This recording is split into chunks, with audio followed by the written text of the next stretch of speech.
is going live.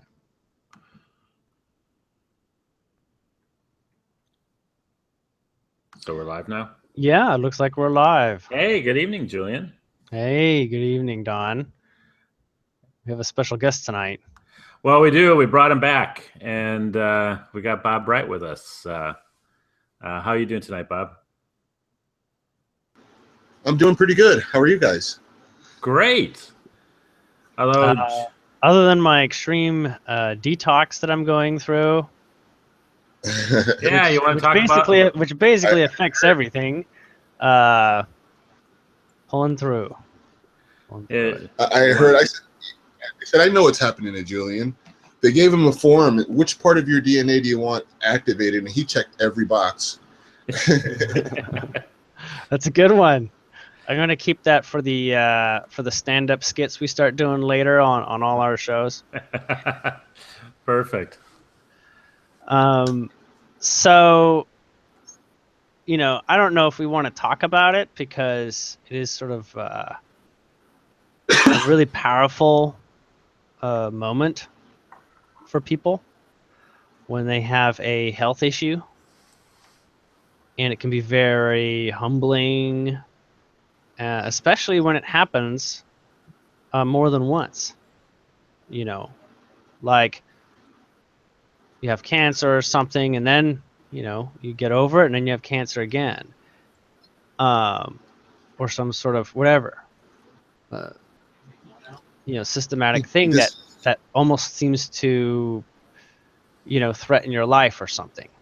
There's a lot of those things, and I was just wondering what your take was on a little bit more from the side of energy wise. Why do we give ourselves these you know, these big tests or something? Well, it's not. I don't look at it as a test. I mean, I guess you can look at it that way. Or something, yeah. It's an accelerated expansion process, however you want to look at it. When this wave is going to hit everyone in a very personal and physical way. And the reason why is because when something is involving you on the outside, you can always kind of, you know, well, that's not my fault, that's not my fault. But when it's happening directly to you, then you are forced almost to look at certain issues. You're forced to look at certain things that you may have been neglecting or putting on the side burner or the back burner for many years. And it's not a punishment, it's not a test, it's just part of the natural expansion of things. These are times that we're moving into a different phase of being. We're moving into a different energy, a different valence shell. If you're a physicist, we're moving up a valence shell. We are, and during that process, I mean, we're moving from one epoch, like I said, was something, experiencing something, and the theme of that epoch was know thyself. By experience. You're getting yeah, I think we lost you, Bob. We lost you for a little while though. There, can you follow from the point where you said know thyself? Yes, the theme of something, experiencing something, is to know thyself. Okay, you cannot know anything until you experience it. So, and we did it. We chose to do it in a very unique way. We chose to do it in a mirror reflective holographic projection, which means that everything's backwards. So we get to see the opposite of ourselves. And through that contrast, this is how we accelerate evolution. Accelerate. This is a planet of the highest planet of accelerated growth. People come here when you want to super boost your evolutionary process. And there's the mechanisms in doing this is to, you know, and I kind of strayed a little bit. We're moving into a new epic, which is going to be something loving something. But in order for you to move into that paradigm of something loving something is, and eventually it all just becomes love, loving love. Right. Ultimately, when you're faced with all of the things that prevent you from fully loving yourself, and that's the theme of the new epic, love thyself. It's very, very easy than to actually really love themselves, to really, because firsthand, right? You can't lie to yourself. You know all of your faults, quote unquote. You know all of your inequities and all of your little quirks and idiosyncrasies.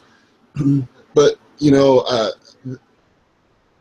it's really, really hard because most people are using the world around them as the standard for their measure. We want all of our children and ourselves to be well adjusted, but well adjusted to what? To the more of the To past, or is wrong with you. Mhm. Excuse me? You've both been breaking up a little bit. So just continue where your thoughts were. So right now, a lot of the things that keep us from really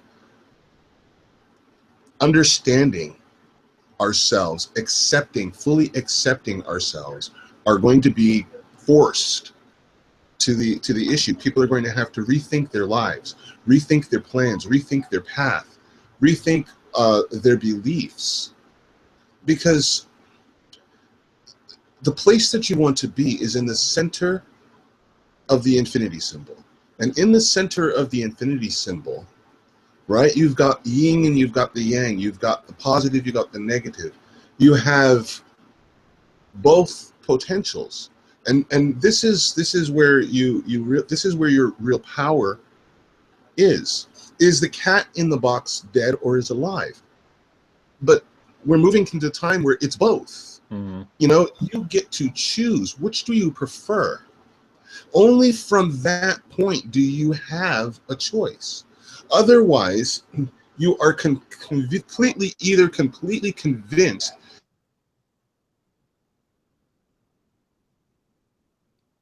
Looks like we're dropping out a little bit here. I'm thinking he's still on a loose signal. Yeah. And on that side, they don't believe in anything. We lost you again, Bob, from where you were saying you're completely convinced. Yeah, when you're completely convinced of something, right? And Yes. You don't even consider the possibility of an alternative view. What happens is you end up becoming righteous.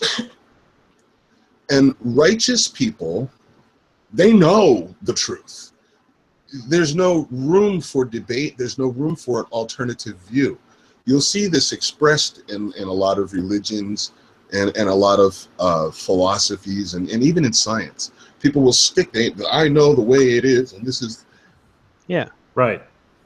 A righteous person is not only just getting half the picture, but they become very closed-minded and can become dangerous. Other side, you have this extreme cynicism where you don't believe in anything, and everything is just kind of, well, that'll never happen. Everything's too good to be true. You become a debunker of all knowledge, of all wisdom. Neither side, right? Neither side is a comfortable place to be right now. Right in the middle where you understand, and there you make the choice. Somebody asked me earlier if Swissindo, or a couple of days ago, if Swissindo was real or if it was a fraud.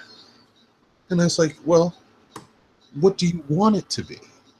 Because it's both. The cat in the box is dead and alive. Which do you prefer? Would you like it to be true? This is the place where you have the power to choose. And when you're only when you're in that space can you perceive both realities and actually make a decision. And it's done not out of a place of weakness. And when you look at the world today, you look at what people are calling our oppressors and the powers that be. It's called domination and control.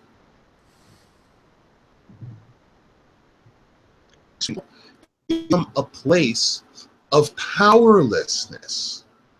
Do you understand that internally they must be perceiving themselves as powerless? Because only some, like for instance, say you had a huge boulder that you were trying to move, right? And you looked at it and you didn't think that you had the physical strength to push it out of the way. Then you need to get a bulldozer, a backhoe, a couple, tractors and some chains and whatever.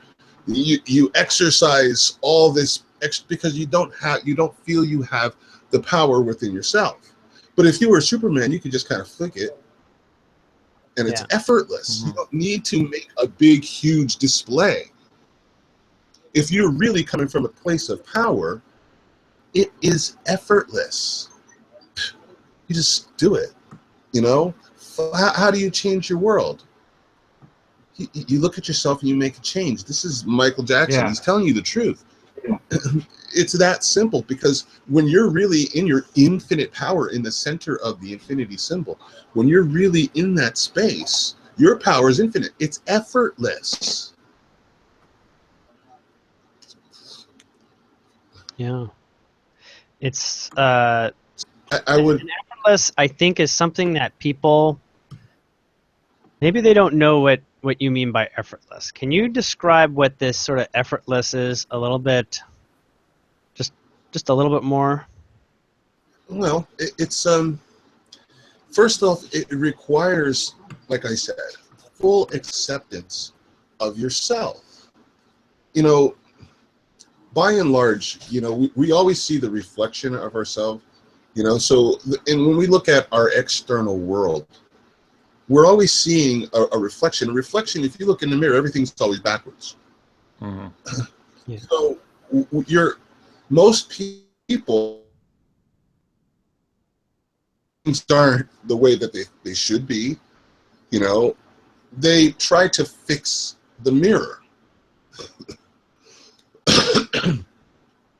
Like, for instance, you look in the mirror, you see your hair is not going a certain way. You take out the comb and try to comb the mirror. You can be combing that mirror all day. Mm-hmm. You can get magic marker on there and draw it the way you want, right? And as long as you'll stay in that one position, it looks okay. But nothing's going to change.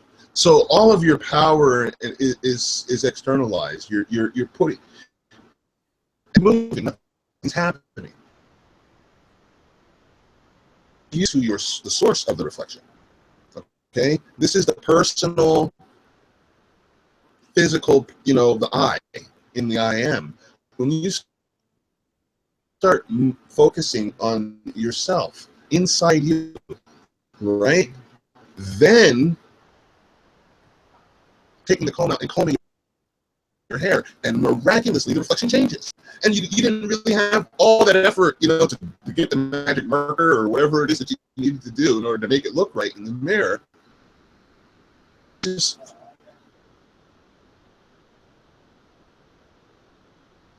some interesting audio glitches to try to get his signal working for us. And there it was. Hey, Bob. I think we lost you for about 5 seconds.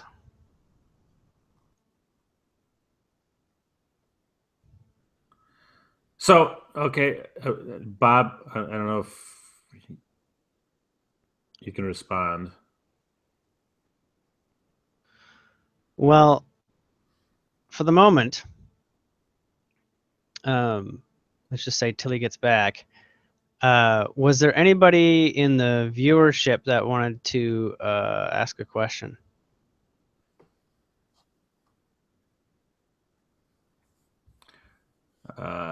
Have you got the chat room Oh, up? actually, no. The Q&A says it's disabled. Come on. I don't want disabled.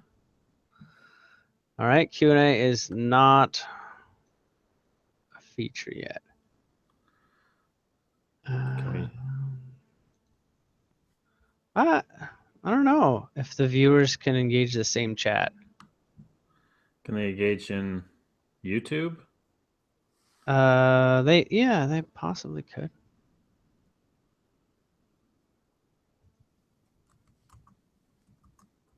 Let me see here.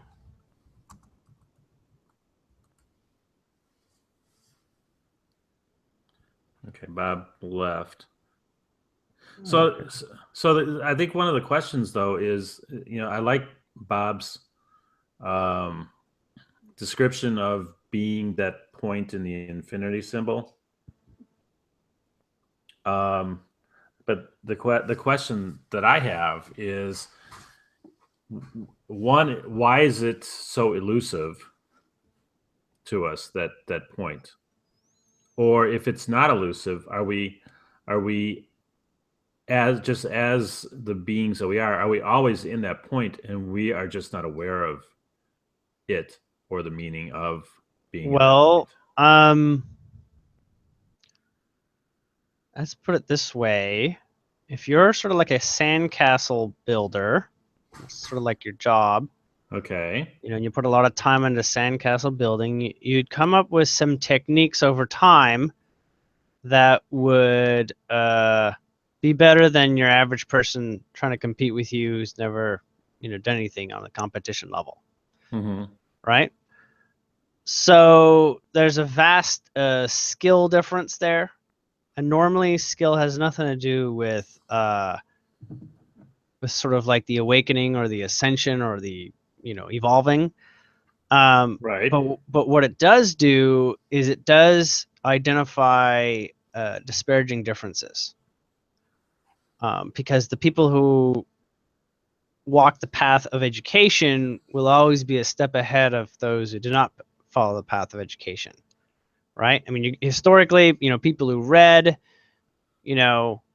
were in special positions, and the people who couldn't read were not in special, they're in the more common, population sort of occupation or whatever. Yes. Okay, so when you have disparaging experiences from the intellect to not using the intellect, we'll say, like, not having learned anything or studied and just using pure raw wisdom, it kept bouncing up against, wisdom.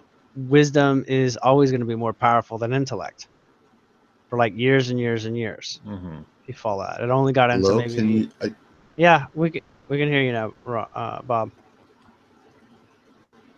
So what I was saying was,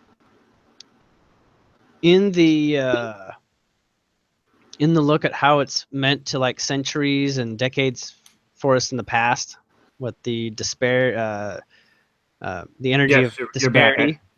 Can you hear us? I can now. Okay.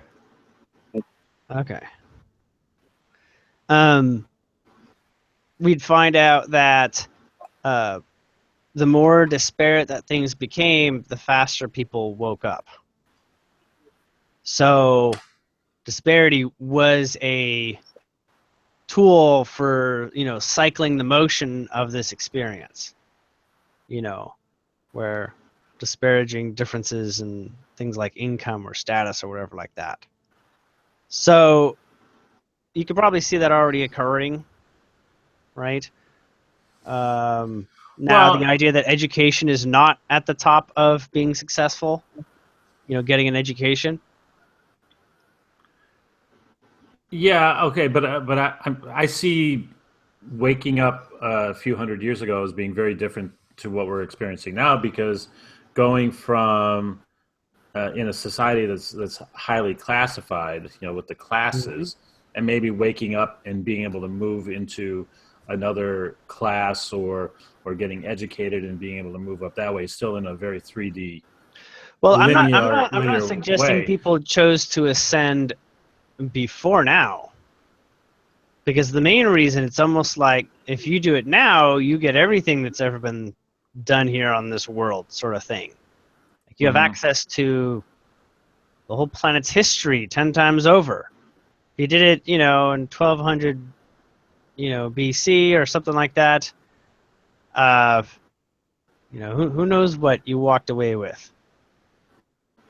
So I don't want to explain it in such a way that when, well, I'll just say how I wish to explain it. When there is a shift for your ability to realize your own manifestational power, I mean, it might seem like the first time you heard The Secret, right? Or the Abraham Hicks talks or something. Laws of creation they came out with early.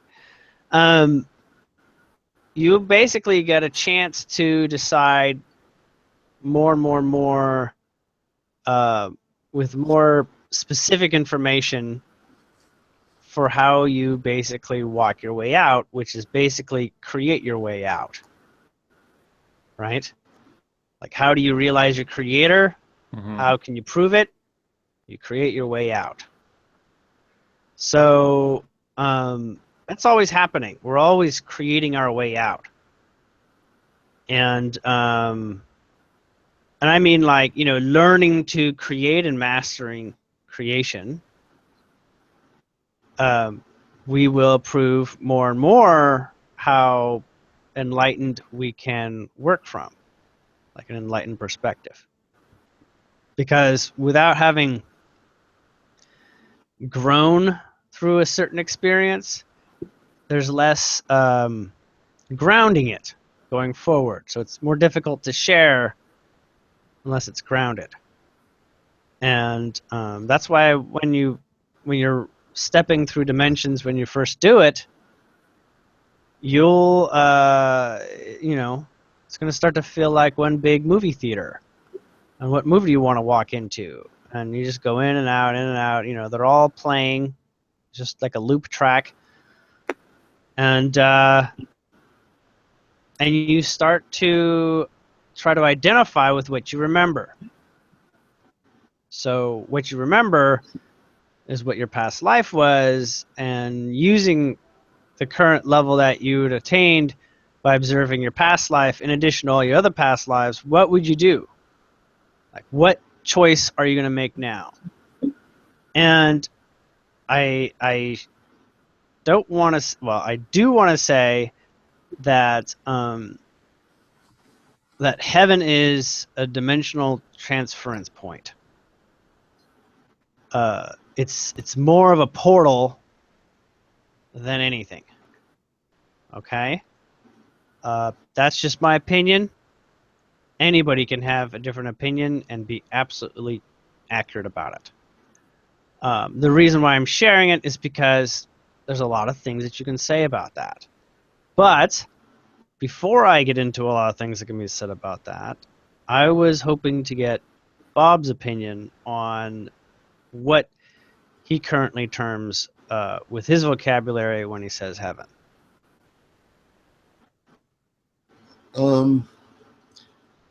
Is a being. Mm-hmm. It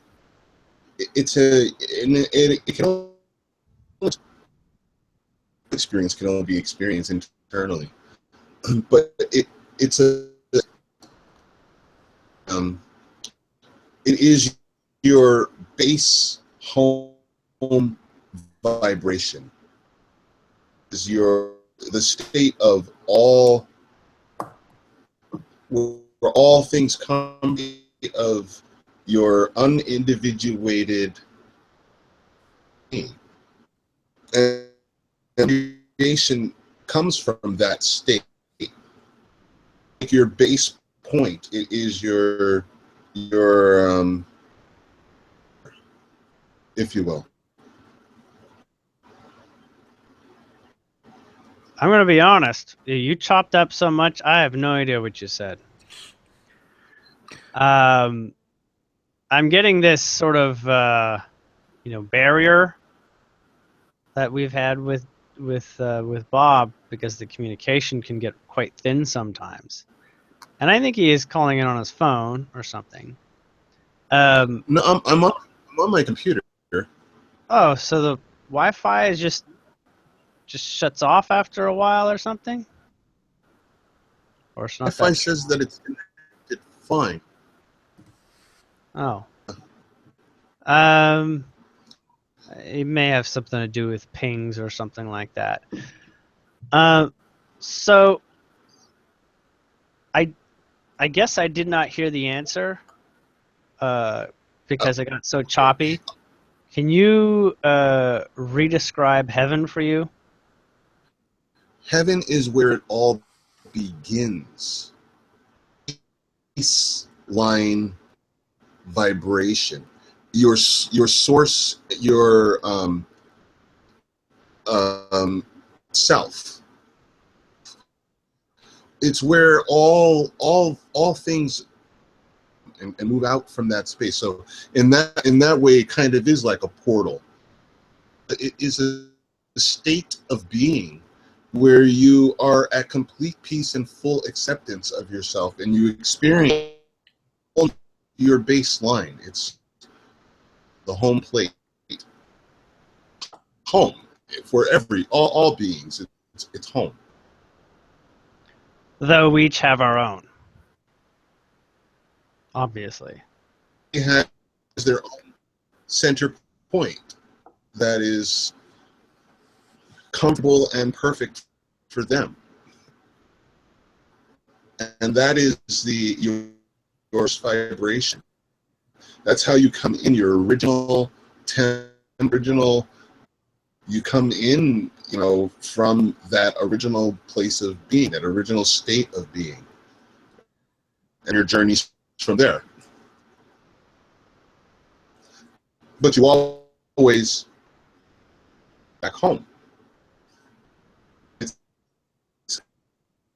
Like you said, it's in a way, and it is, but it's where all things begin and all things end.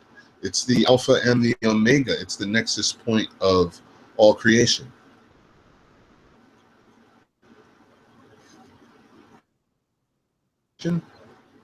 So it's Dorothy starting out in the farmhouse and returning there at the end of her journey.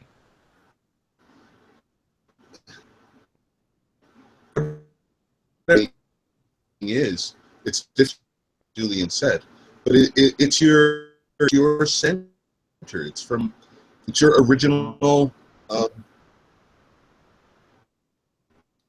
It's your natural state. Everything else that you experience is kind of a distortion from that. And it's not you return. That is like Julien said, it's the nexus point of all that is. It's like the grand portal, if you will. It is from which all things flow in. If you're in the exact or then be infinity symbol. Right. So it's like with the idea of the hero's journey. It's it's where you return, but it's also what creates the impetus for you to journey. Exactly. Yeah. And surprisingly, since you're there, when you're there, it's timeless. We're always looking for the next adventure. Mm-hmm. Mm-hmm. We don't stay there as long as you think that like a lot of people. Well, yeah.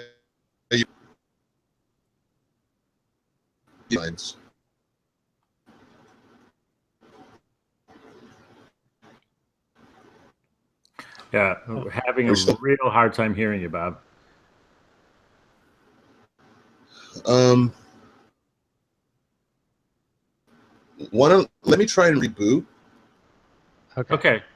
I can reconnect. Hopefully that will clear things. Okay. Okay, let's give it a try. Thanks.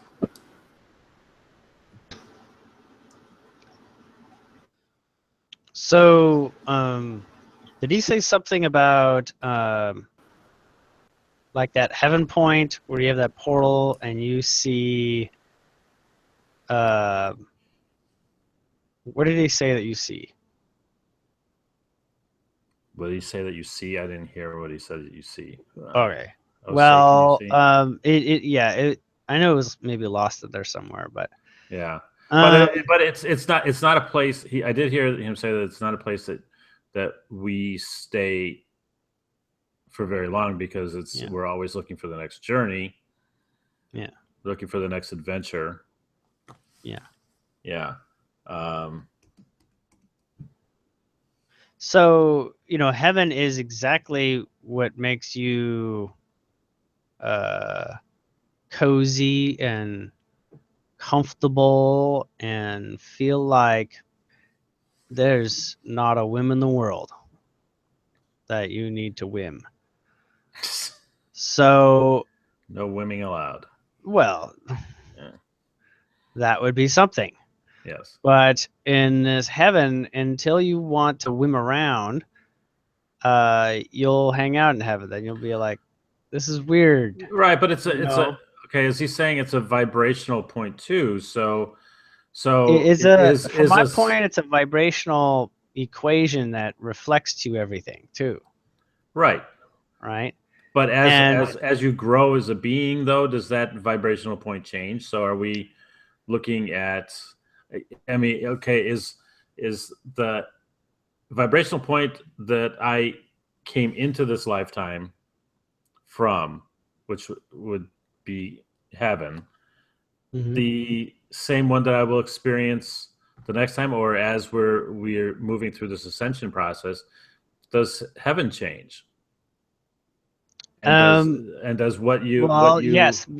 Heaven is he was using the term home. Mm-hmm. It is your version of home. Right. Okay. It's like if you're a programmer, it's when you're on your own personal computer. You're not connected to the network. That sort of thing. So imagine you're in a dream, where the dream is as beautiful as you can have it be. Okay? And that's heaven, basically.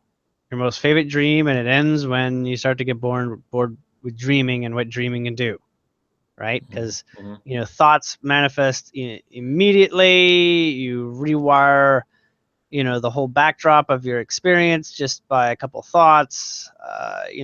You play the overabundant creative game, right?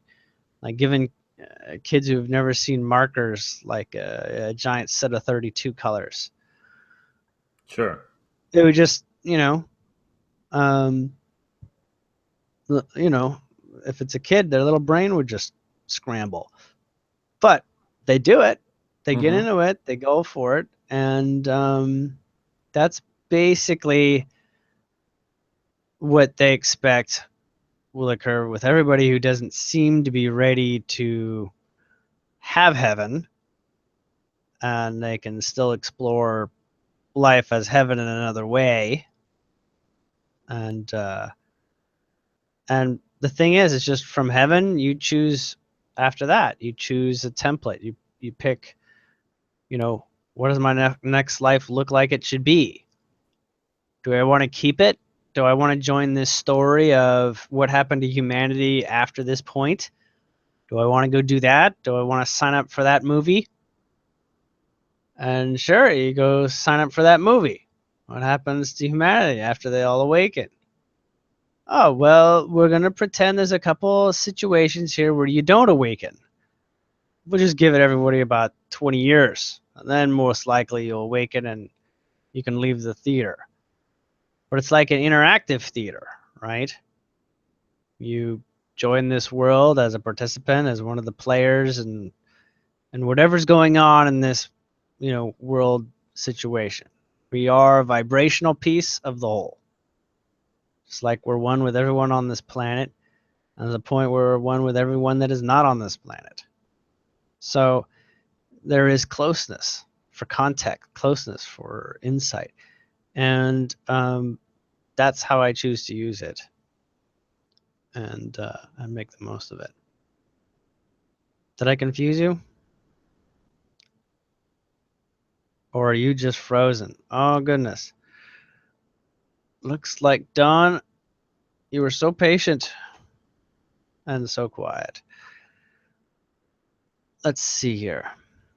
I'm going to kick him out.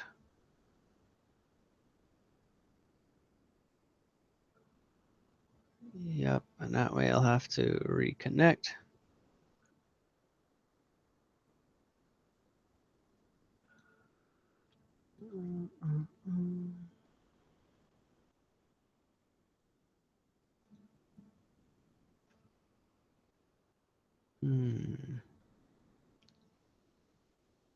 Just bear with us a little bit here.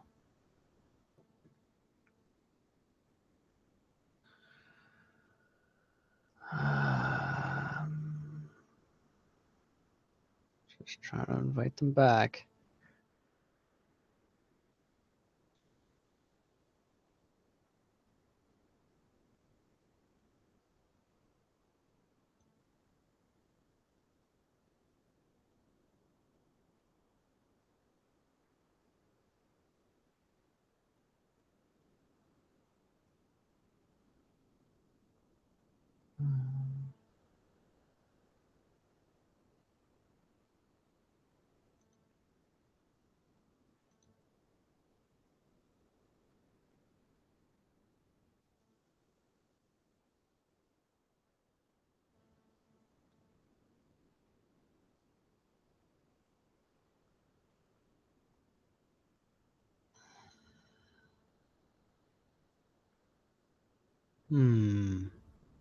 Sorry for all the dead air, people. I'm just trying to get some confirmation that Bob or Don can rejoin us.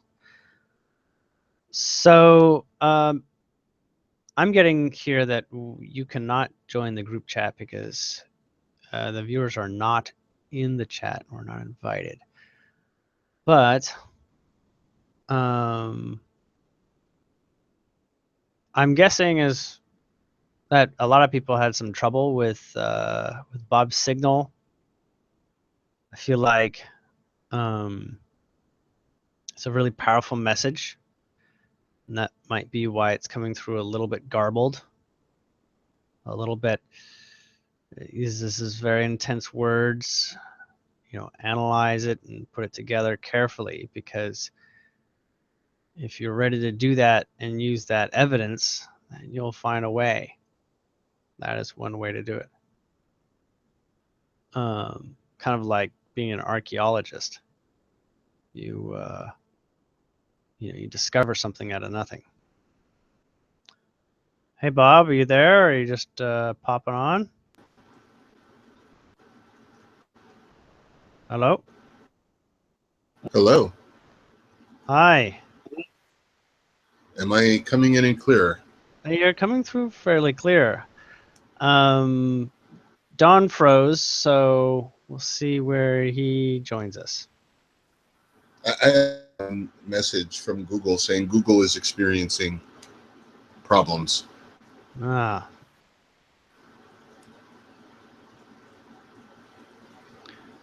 So, would you mind giving, I know it sounds like a third shot at it, but describing heaven again? Heaven is the state of being from which you emerge. It is the state of being from which you return.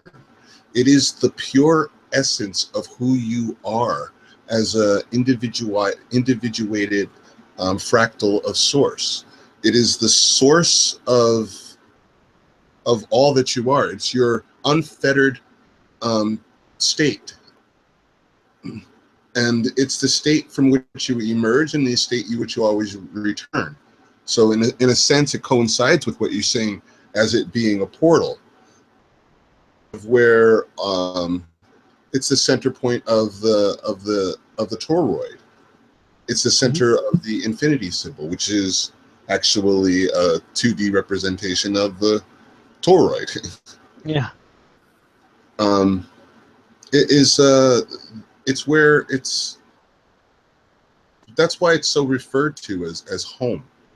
You know, it's the home plate. It's your true self.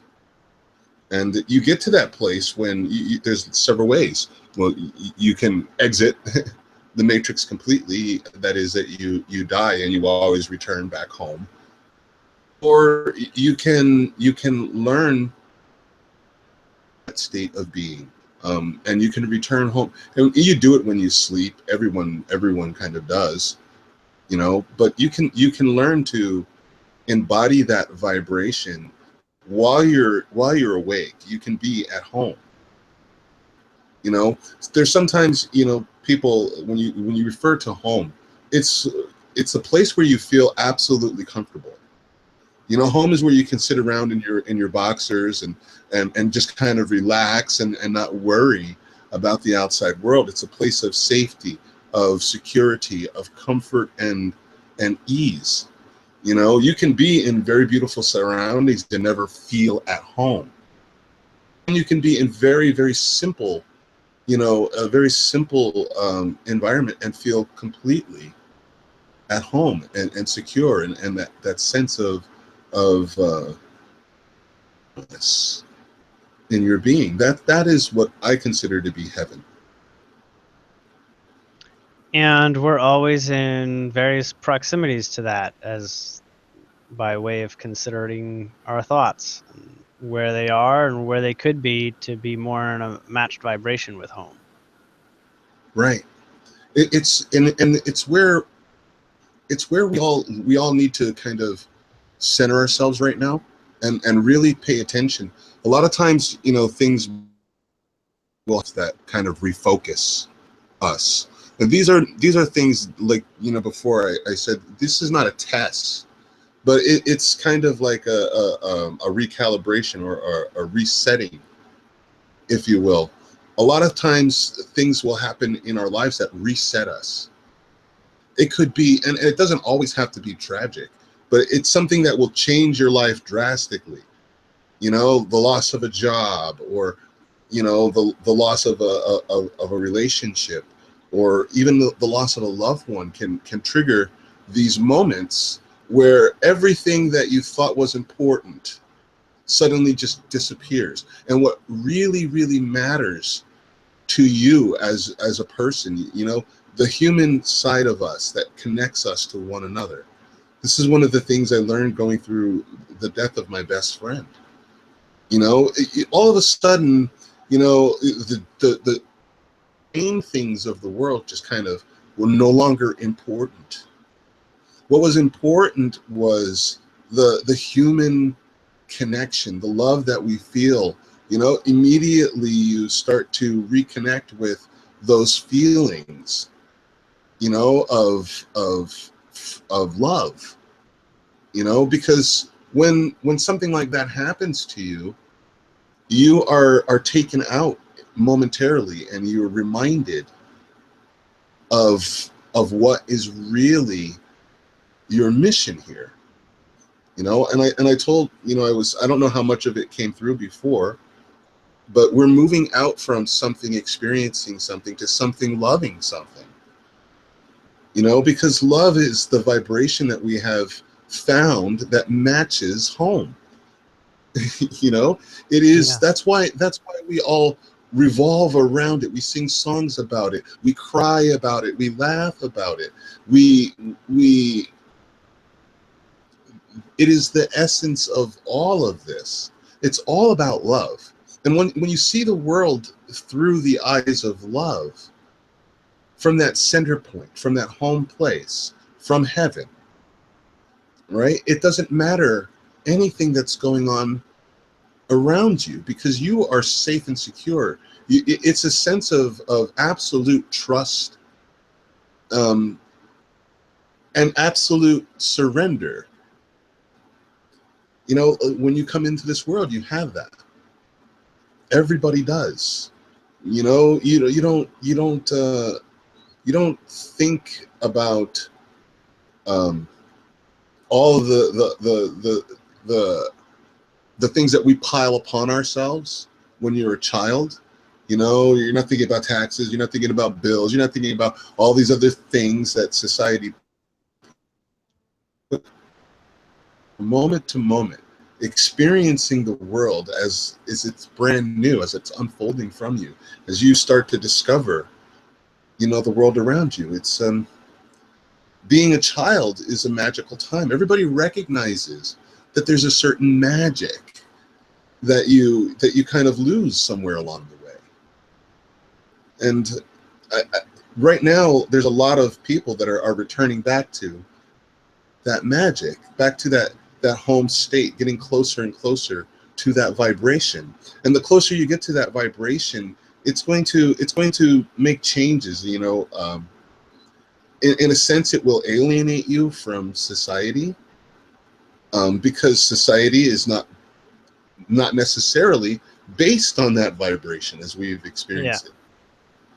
So you begin to understand that your true source of power is not external. It's within you.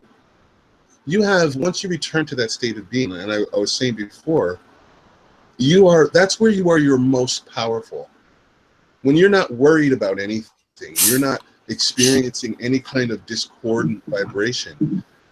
When you're in that state, you have infinite power available to you, infinite possibilities available to you. When you're in that vibration, you have ideas that you could never come to or when you're in survival mode. You know, if you talk to someone who's really in a peaceful state of being, you know, and you tell them their problems, they will come up with a very creative solution that most likely has never occurred to you. And you're like, oh, why didn't I think of that? Well, because you were outside of the vibration from which that thought was available.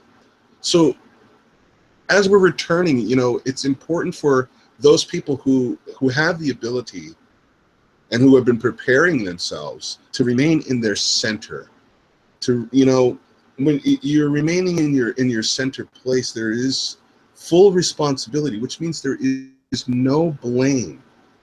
There's no complaining. There's no, you know, you immediately take full responsibility for what unfolds, and you have all of the strength in the world, all the power in the world to handle anything that comes.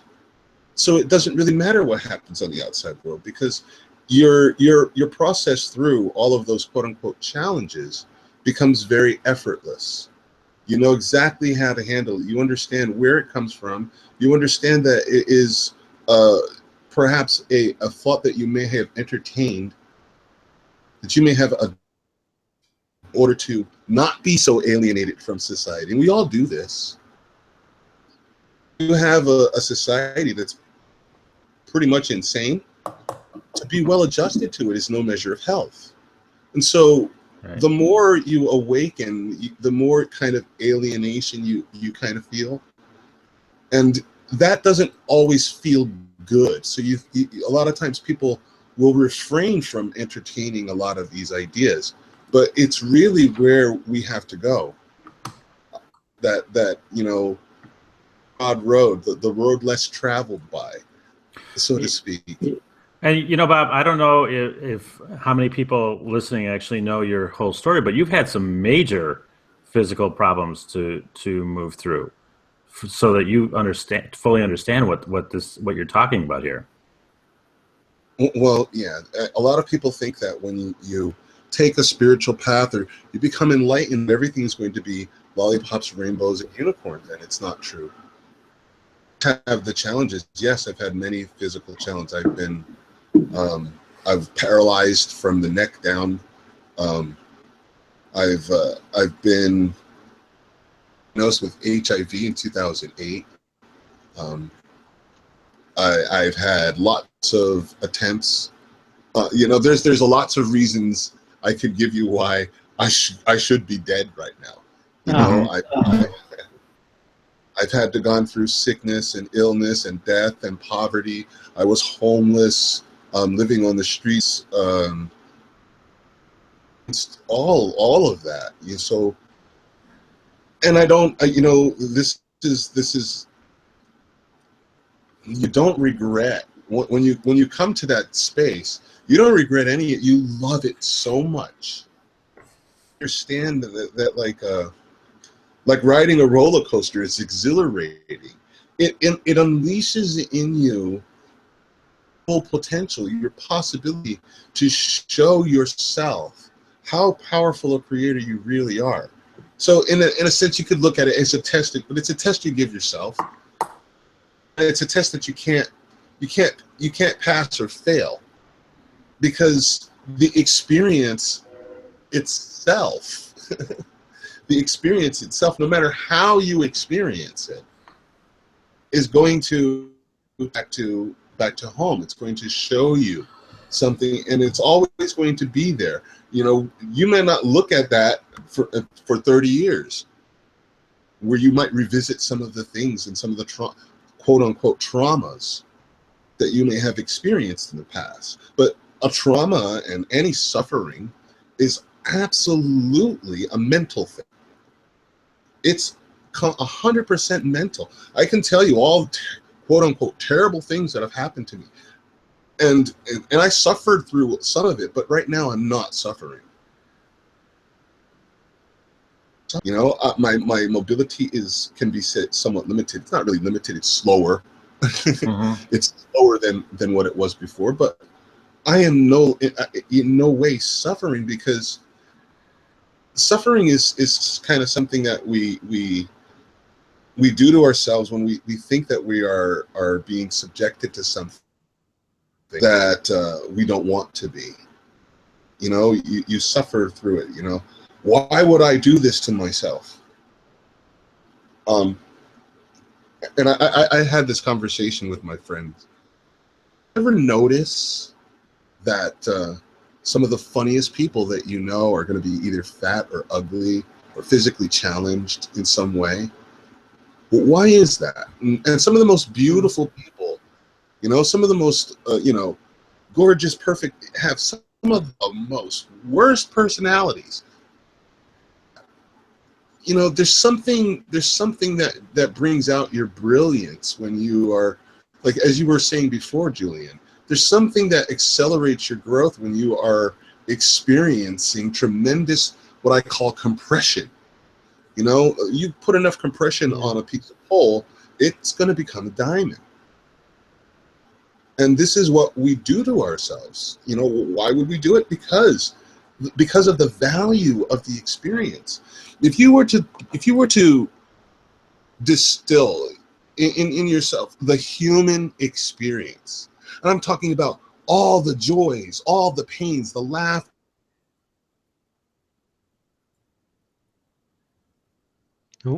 It's an amazing ride. It's the most amazing ride any being can experience. You can write lots of songs, and that experience has created so much creativity. So much creativity. We create when we're happy. We create when we're sad. We create when we're bored. We write music and we write songs. We express ourselves, and it brings out the depth. So in that sense, I've had an extremely rich, it has been filled with all kinds of experiences. Experiences really help to find the depth of who I am. Personally, it is what has made me who I am, and in the end, that is your greatest masterpiece. That's the greatest gift that you have to the universe, is the gift of yourself. You know, my masterpiece is me.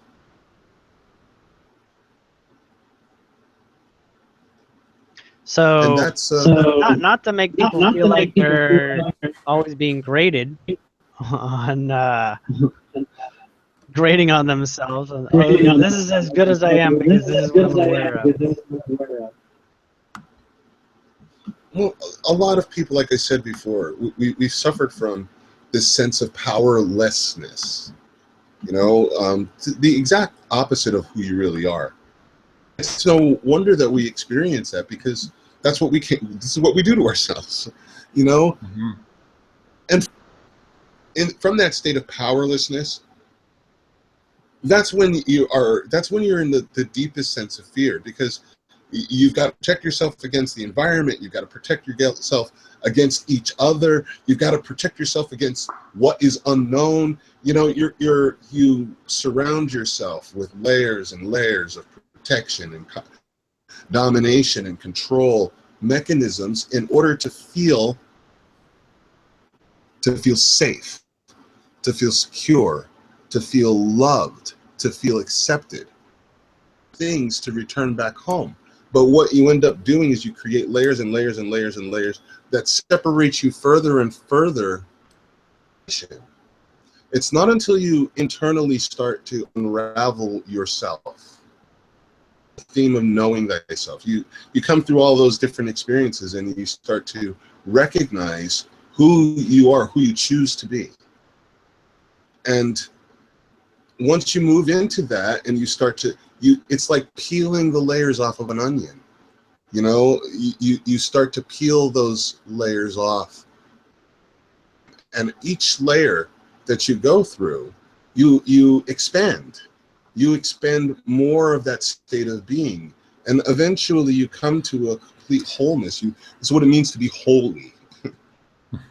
You know, a holy person is someone who's complete within themselves. They have fully experienced themselves. They know themselves, trust and completely accepted themselves to themselves. Then you're back home. You're back home. You can have that state of being wherever you are. You carry it inside you. The kingdom of heaven is within you. It's all within you. You're experiencing anything, whatever it is that you're experiencing, if it's not home-based, you're going to the resistance, the discord. And when you're feeling, you know, and this is the way your heart works. Bad. When it feels good, you're closer to home. And if that's where you wish to, and honestly, that's not where everybody's choosing to go. Everybody's choosing to go back home. But for those who do, those who choose to experience and with the sense of being home that we can make, and that choice is made before, you know, it's made in that center point where you recognize all possibilities and you decide from this place of power what you prefer to let it go. You don't have to force it, promote it. You don't have to, because when you know, do something, you know how powerful. You don't need and all these other, you know, you just, and it'll move. Say to that mountain, move it.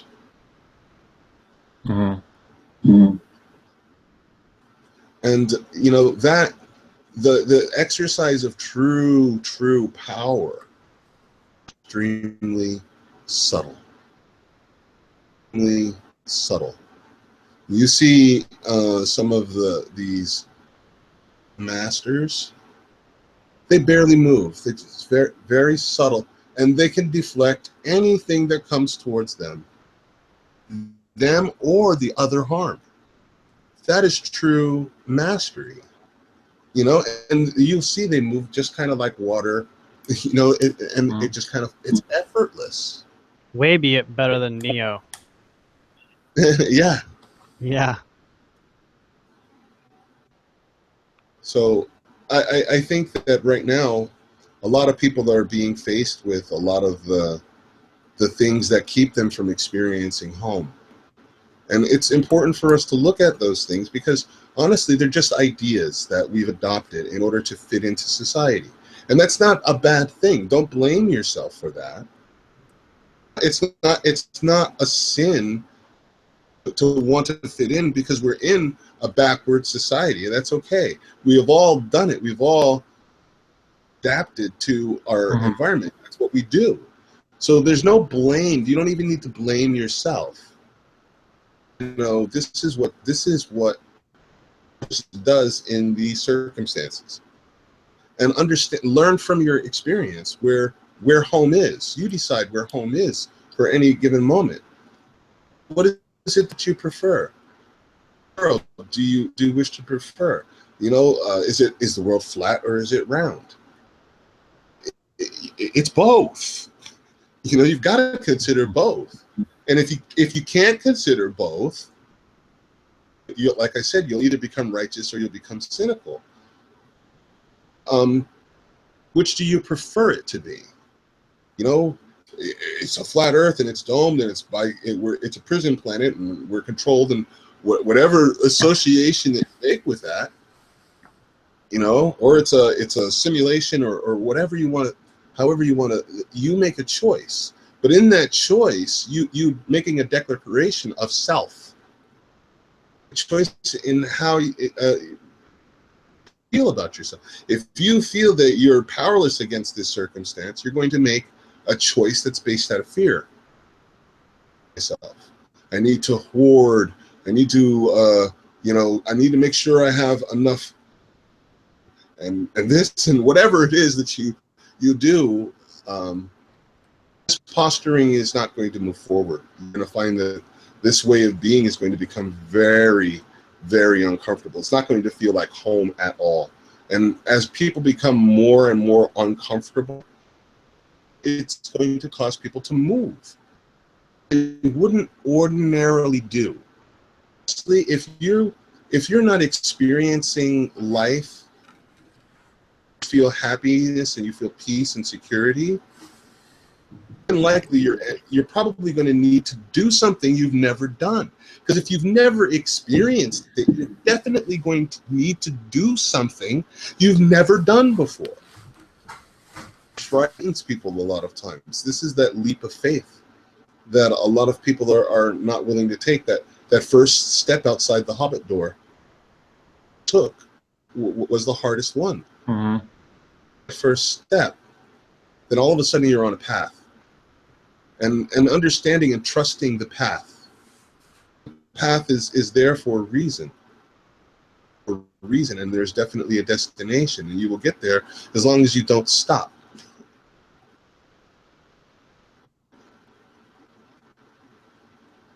And I think we're beginning. There's enough people right now that understands where true power comes from and how to exercise true power, that are taking for the world that's around them. And you may not see it. It may not be news. It may not require trumpet blast and like all this fanfare. But true power is extremely subtle.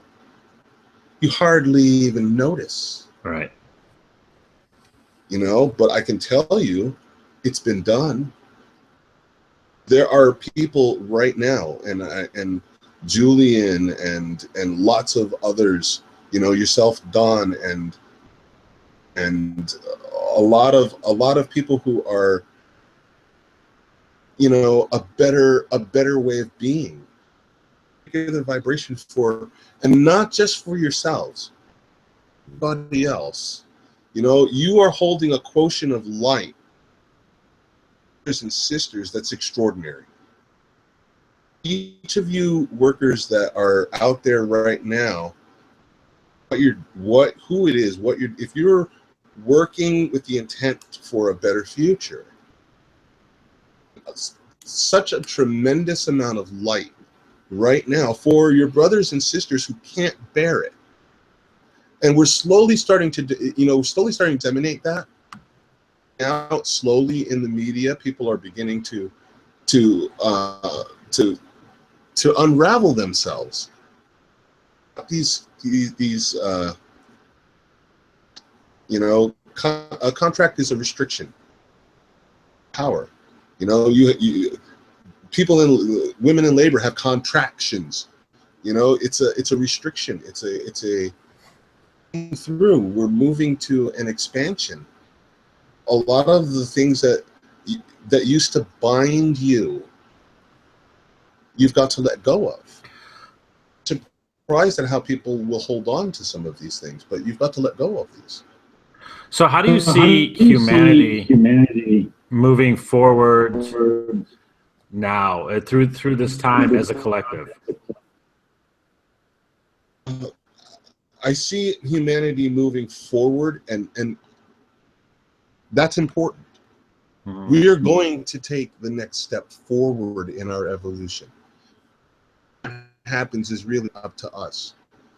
You know, but it will happen because the choice has already been made. We've already said back into, we have had enough of this shit. Mm-hmm. Okay? And everybody, that's a unanimous decision. Collectively, we've decided what we're going to do. Now, how we're going to do it and how we're going to move forward, that's completely up to us. How long is it going to take for humanity to? You can free. You know, you can take humanity out of slavery, out of humanity. How long will that take? Completely up to us. How fast can you change? Think. Because when you hold on, you sacrifice being happy. You know, you sacrifice goodness and compassion for being right. And this is being right is not all that being righteous. You know, it's not what it's cracked up to be. Yeah. And a lot of people might be confused when I say that because they've always been taught that it's a righteous war and blah, blah, blah. But people are just as well as cynical people. You know, you've got, and I have to say what Corey Good and David Wilcox are saying, you've got to keep your belief bubble permeable. You've got to be able to let go of something. Honestly, when you move to certain parts of the universe, the laws of physics completely different. Release some of the ideas that you hold on to. Newtonian physics. Once you enter the quantum world, that's not going to help you. Right. Not going to help you. You can go with all the empirical evidence that you want, and it's going to blow your mind. If you can't let go of a lot of the ideas, you know, I had a conversation, family members, we had a family picnic. Now, a lot of my family is still Jehovah's Witnesses, and other part of my other family are very much into Christianity and the belief. And we started a conversation, and I told them, well, in my reality, sacrificed himself. What? No, he Wait, didn't. we missed that. Who sacrificed himself? Jesus Jesus never. Never sacrificed. And I said, think about it. I said, I've never been a parent. Never been a parent. But right. I've been a child, and I know enough about that relationship to know anyone is their own child, and I respect. Mm-hmm. A lot of people base their belief on this idea. God sacrificed his only son. Why would someone that you consider to be all love do that? And they look at me, well, he did it because he loved us. I said, well, that makes absolutely no sense. You know, give up that idea of sacrifice. The idea, well, you've got to give up something to get something. What, really? Wouldn't it be nice if you can just nothing? Well, that doesn't work. The universe doesn't work that way. Maybe not in this part of the universe where you're, but yeah, that possibility. If you don't consider that possibility, explore your true potential. These are the times where we, as a collective planet, get to choose what you want. Before someone asked, "Is Swissindo real?" They want a definitive answer from Bob. Is this real? Should we trust it? Well, why would you trust me? You know, why would you trust Swissindo? I trust myself. I've chosen. You know, would I want a world that is completely? Of course I would. Choose to put my energy where I've made my choice. And just making that choice, that's 90% of all the work. All the work is in making the choice. Because the universe, all of the job of manifesting that. You have this, like Bashar said, you have this intense focus. Yes, you make a choice. That's 10% of the job. The 90% of all the other how it's going to manifest is job. That's when you let go and you trust it's going to happen. Humanity's not going to put up with this. I can feel humanity's not going to put up. People would say, "Oh, they're going to bring up CERN and this and that." And it's like, no, it's not. It's not going to happen. You know, it's just not going to happen. Not in my reality. We can try. Basically, you're saying, haven't convinced Bob. No, and this is you know, the more people who are starting to exercise, it's a tremendous. This is the waves that we're experiencing right now. This is the 5th blood moon. We never even had 5 blood moons. This is the 5th one coming up or something like that. I don't know. This is unprecedented times. You know, look at the Mandela Effect. And it will tell you reality is much more malleable now. Our timelines are much more easily gathered. So can you go a little bit more into the Mandela Effect there? What do you think is going on with that?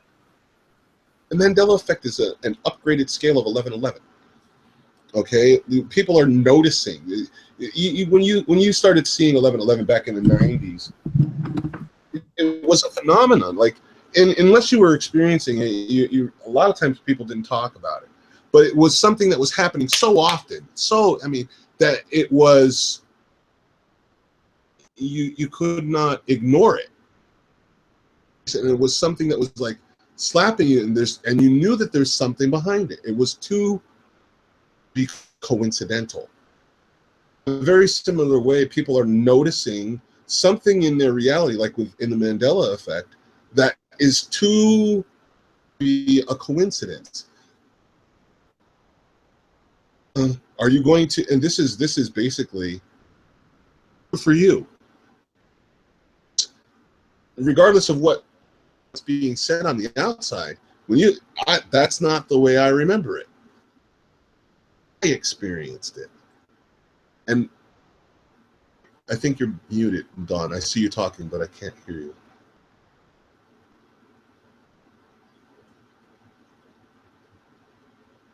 No, he's just not coming through. His microphone might not be set up. But if you drop out and come back in, it should work. That was what my problem was. All right, Bob, you just keep going. I'm going to be right back.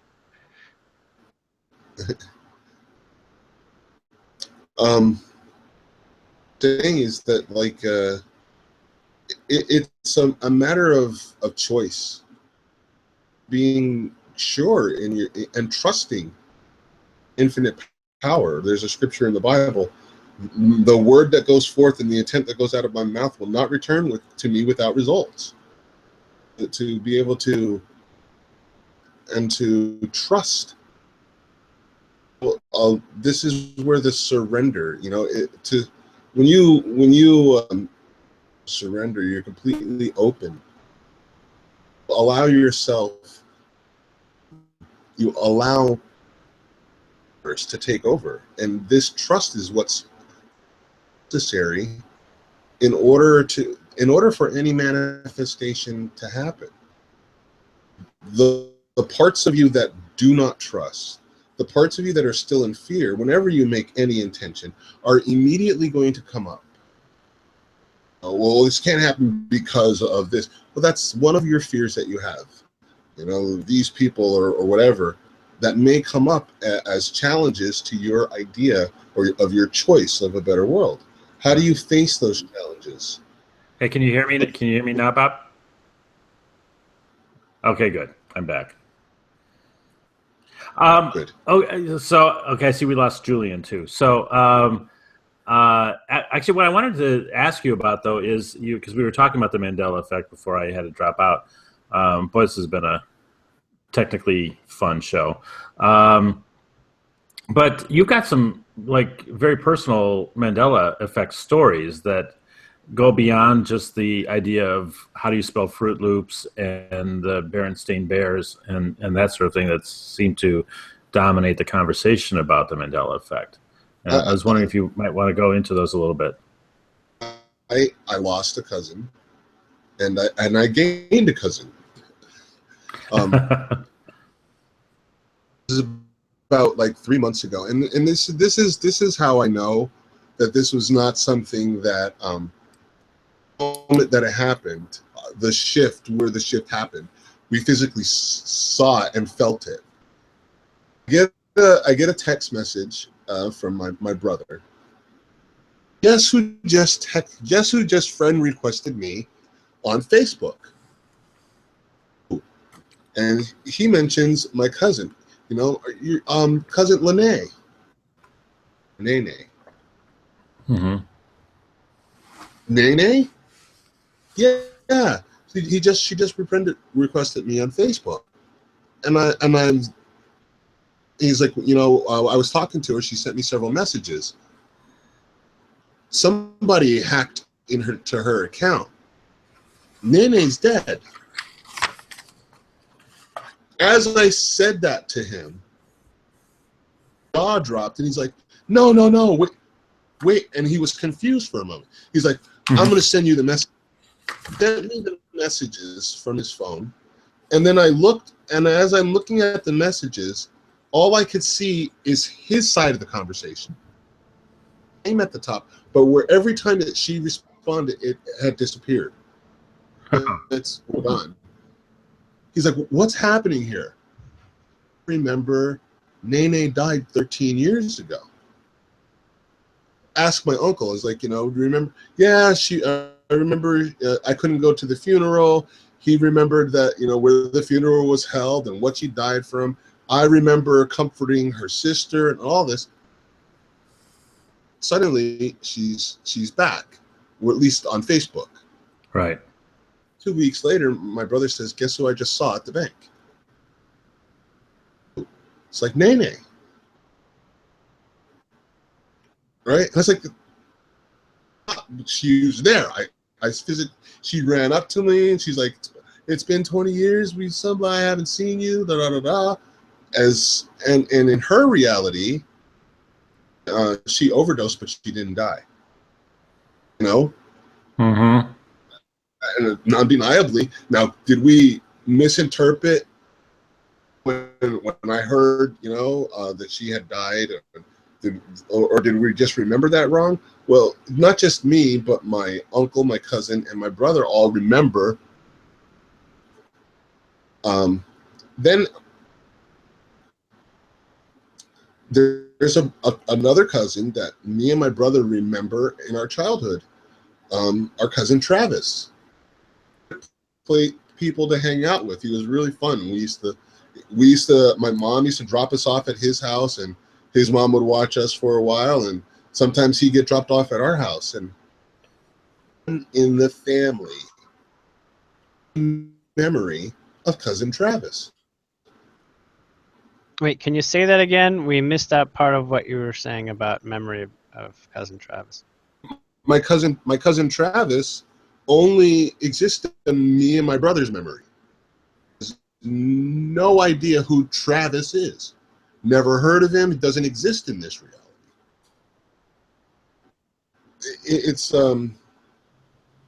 It's more, and I've heard stories.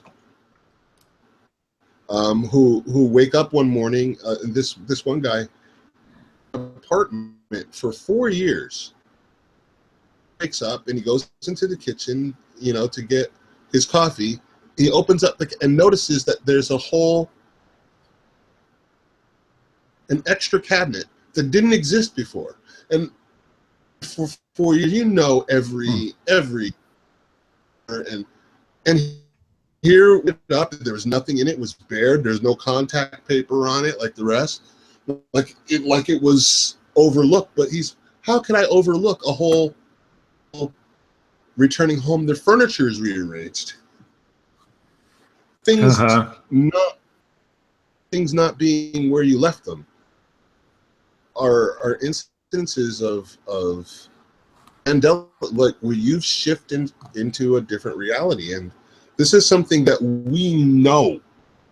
I believe it's happening is because it's something that humanity knows. This is not of multiple parallel universe is proven that it's number of, and you're constantly shifting through them. And once you understand that it's being that sets you on a particular plane of experience, a particular reality that you're choosing, matter of feeling we can. This is all of us. We're all struggling to feel good about ourselves, feel good about our choices, to feel good about our circumstances, to feel good about the world that we live in, to feel good about each other. We're plagued with inadequacy, unworthiness, resentfulness, feelings of powerlessness. We subject ourselves to. Well, that was a question. That was a question. Yeah, am I getting the echo from? Are you guys getting the echo on me, or is it just me? Because I'm hearing this bad. I'm hearing the echo show up on Bob's speaker. Oh, okay. Anyway, so the first time we lost you, Bob, I had this question, and it's kind of where you were at now. And Julien was doing some talking about it when you came back, but you were. I like the image that you gave of being the point in the infinity symbol, and then that's where our power is from. And maybe I'll ask you the same question: is that being that point? Is that as elusive to us as it appears, or are we always that point, and we've just created these illusions around us from seeing us in that point of power?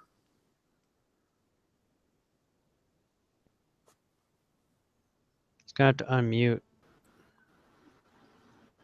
Sorry, I was trying to eliminate the echo. No, that's okay. It's not as elusive. Actually, it's extremely easy. It doesn't require you to necessarily do anything, but to let go.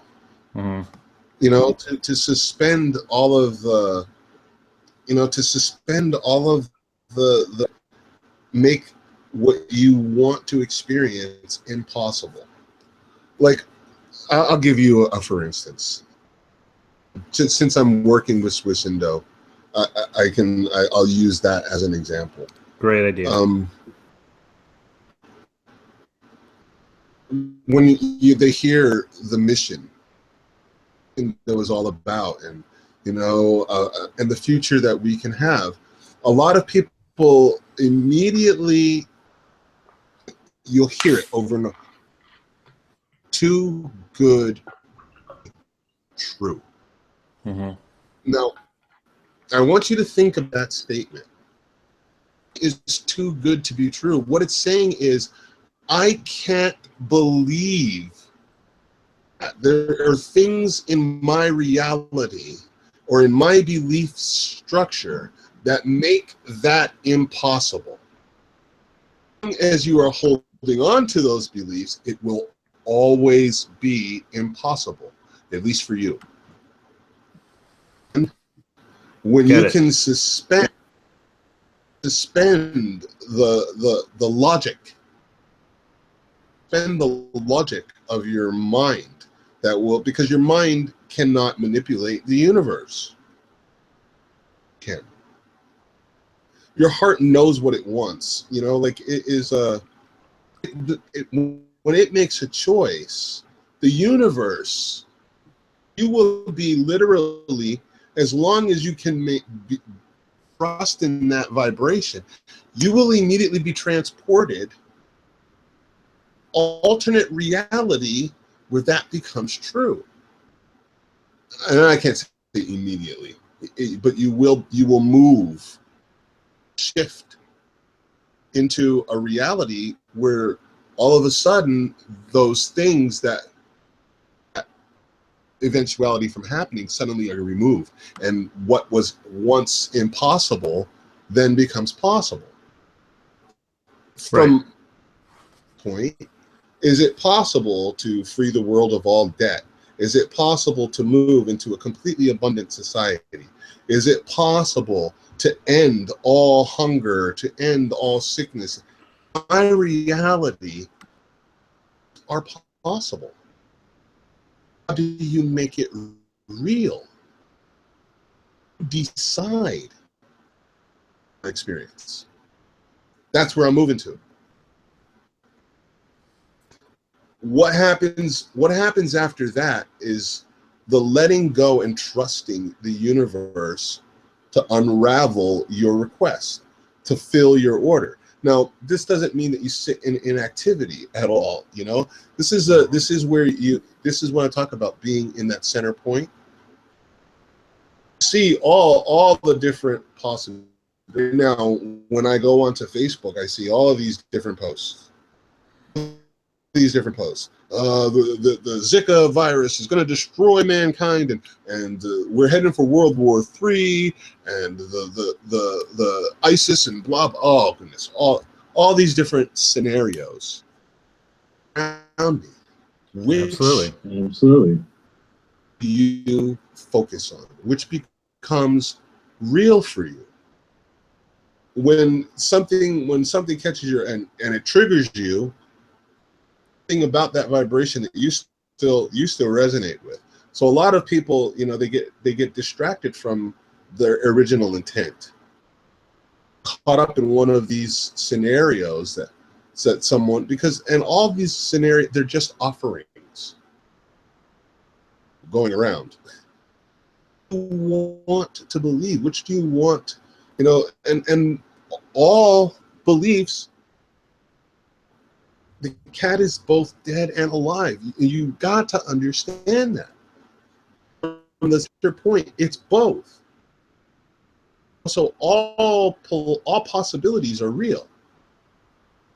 The one that you think is too good to be true is just as real as the one that you think most likely to occur. Move into the belief and trust in it. And unfortunately, a lot of people are not yet. It's still too good to be true. There's things that they need to work through, to understand, because they still feel, again, that powerlessness. How are you going to change anything? Can one man change the world? Lots of men have done it. Mm-hmm. Changed the world. Gandhi changed the world. Buddha changed the world. It happens all the time. So I can't believe that. Well, what makes you so? I'm not I don't say I'm special, other than, that I really believe in my power of choice and my free will. I am including in my choice, and many light workers are doing so. So, yeah, is it wrong for me to choose? Well, collectively, we've already made the choice, where we collectively want a better world. And this is, people are going to find that a lot of the obstacles in their mind exist really only in their mind, and it's just a matter of removing those mental blockages that will remove the obstacle and present a solution that you might not have come to before in a different vibration.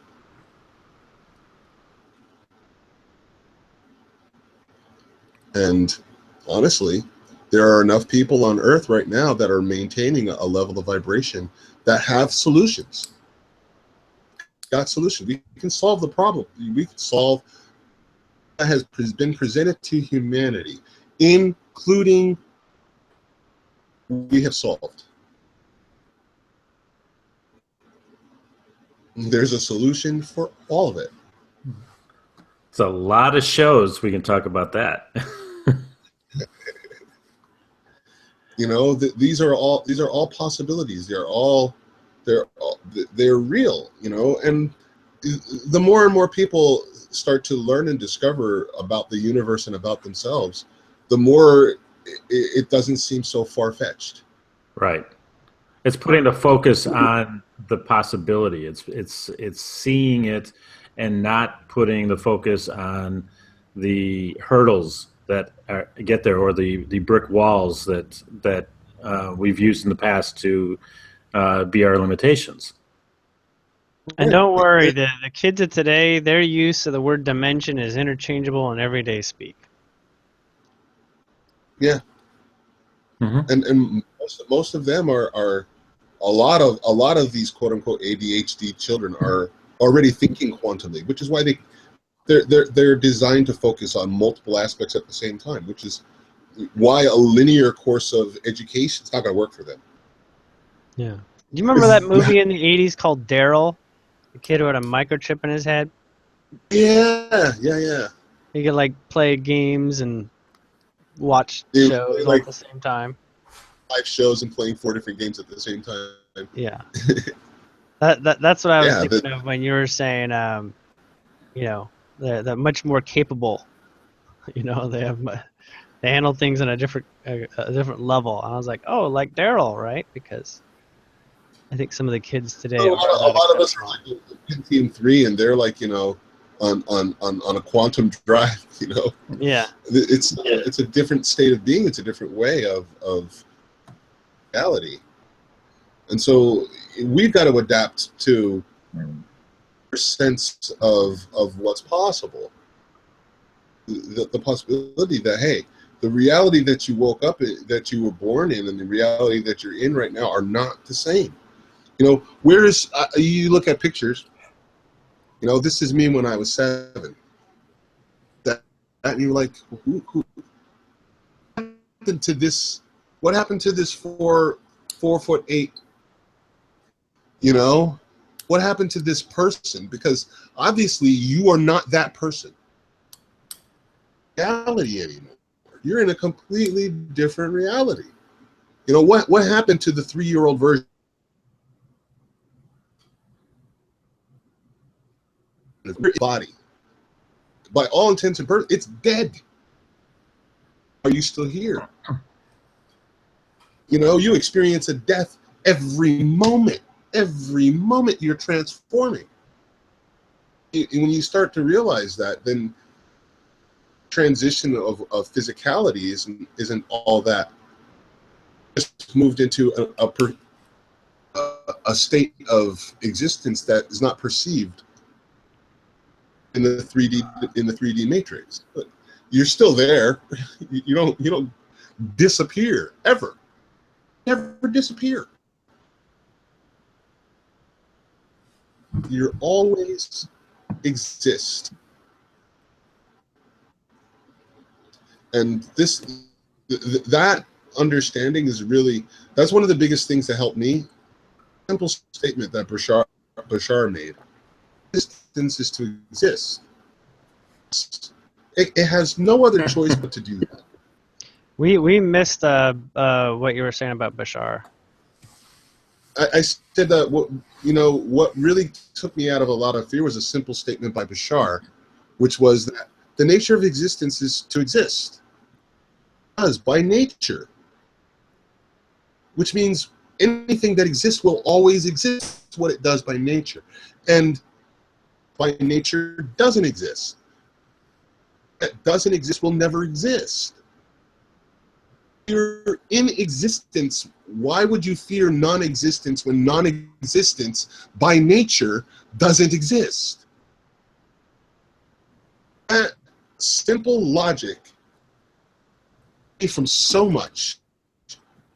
Existence doesn't exist. That makes absolute sense. So the fear of death completely, I can't say completely. Nobody wants to die a horrible death, and a lot of people don't want to say goodbye, Right. to love. But the horror time for me to die, I'm not going to be. It's like going on a different journey. Like when I the country and like I went to Morocco, I had to a lot of friends here in Pennsylvania in the United States. And when I left Germany, I had to, and I felt sad, but we're still in contact. May not be physical, but we still talk on Skype. We still joke. We still call each other, and eventually I'll return and see them again. This is basically how I look at death. It's not an end, because I exist, which means I've always existed and always will.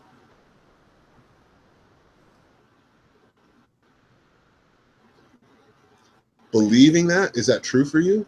There may be lots of different ideas that may prevent you from believing that. Too simple. For a lot of people, it's not a big stretch.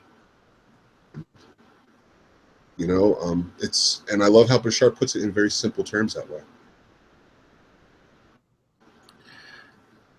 Yeah, it's unfortunate that so many people don't have the access to Bashar that they do to their Sunday preacher, and that's what those past stories have kept us from knowing that power and knowing that truth, and we're waking up to it now. The whole world is. Yes. You're in the midst of, and everybody knows it, everybody feels it, everybody can see it if you open your eyes just to look. A lot of the false images. And what is an image? This is also really powerful. The power of imagery. Imagine. Anybody who is in marketing understands what branding is all about. An image. And if you get enough people to believe in that image, how realities are, which is why so many wars are fought over beliefs of what was the image of 50 years ago? Where you go, for truth and it's objective and all this, but what is the image of these things today? What is the image of government? What is the image of bank? All those are crumbling. Right. See what images are becoming stronger. Organic, natural. These things are becoming more, self-sustaining. These ideas are starting to become more and more popular. To nature, ideas are strengthening.